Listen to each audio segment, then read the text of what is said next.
డాలర్తో పోల్చుకుంటే రూపాయి క్షీణిస్తుండటం వల్ల బంగారానికి డిమాండ్ కొనసాగుతుంది.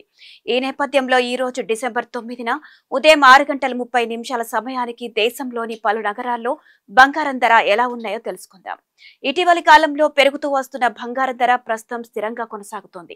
భౌగోళిక రాజకీయ అనిశ్చితుల నేపథ్యంలో పెట్టుబడిదారులు సురక్షిత ఆస్తుల వైపు మొగ్గు చూపడంతో బంగారానికి డిమాండ్ కొనసాగుతోంది.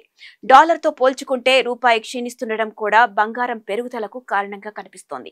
ఈ నేపథ్యంలో ఈ రోజు 24 క్యారెట్ల 10 గ్రాముల బంగారం ధర 1,30,430 రూపాయలకు చేరింది. 22 క్యారెట్ల 10 గ్రాముల బంగారం ధర 1,19,560కి చేరింది. ఇక హైదరాబాద్, విజయవాడలో 24 క్యారెట్ల 10 గ్రాముల బంగారం ధర 1,30,430 రూపాయలకు చేరగా 22 క్యారెట్ల 10 గ్రాముల గోల్డ్ రేటు 1,19,560కి చేరింది. ఇక వెండి కేజీ 1,98,100 రూపాయల వద్ద కొనసాగుతోంది.